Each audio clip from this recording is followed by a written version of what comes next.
Welcome back. I'm coming to you in HD this time to talk to you about stuff and things. What was I going to talk to you about again? So we've all know that I've worked customer service for years. Lots of years. Lots and lots of years. We also know that I've been in the coffee business for at least 5. A little more than 5. So I think that what I know a lot about is customers.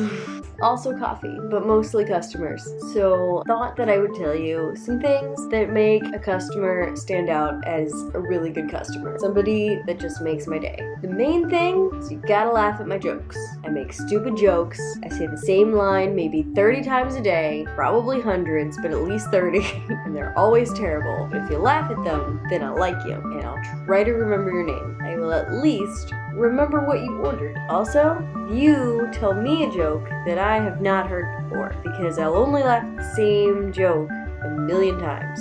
That's saying something, because I will laugh at things forever, but the second that I don't find it funny anymore, you know that I've heard it a million times. Quite literally. If you come in wearing a geeky shirt that I know the reference to, I will try to draw that on your cup, and it will probably turn out terrible, but you can tell me that you liked what I was going for there and you noticed. That's a thing. If I spell your name right, that's a thing. If I make the joke about butchering your name, laugh at it, because I will probably butcher 99.9% of your names. I don't do it on purpose, but it's kind of hilarious every single time to me. Especially if after I write it down I realize that you just told me your name was John and I spelled it with an E and an A. Sometimes that happens. Sometimes my brain processes it as Sean. Don't know. If your name starts with a C and I spell it with a K, I'm gonna pretend it's so that you can pronounce it right later on, but I want you to laugh at that, because we all know Candace is almost never spelled with K, but that's how my brain processes it. Really, I'm just lucky that I'm not writing everybody's name in IPA, because that's the kind of geek that I am. So you come in every day, and I see your face every day for, let's say, a month. Probably won't take that long, but let's say a month. If I see you, and I know you, and you know me, and I say, do you want the usual? Just say yes, because I remember your drink. You don't have to reiterate it every single time. I know exactly what you get, I know exactly how you get it, and I'm gonna do it that way, and I'm gonna write it down in the cup that way, and I'm gonna ring it up that way, and it's gonna be the same every single time, and it's gonna make my day that I said, do you want the usual? And you said, yes. It's probably the one thing that I miss about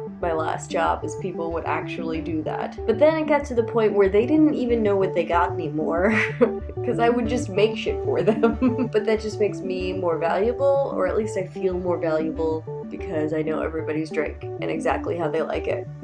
And that nobody can do it the same way ever again. So that makes me feel good. You've spaced out while ordering your coffee drink. I'm gonna make some joke about how it's acceptable because you haven't had your coffee yet. That shit's damn funny. If you sit there for a while trying to tell me that you don't want your usual, you ask me what else I can do for you, and I suggest something that you don't like, you get a caramel frappuccino and you have been for 5 years.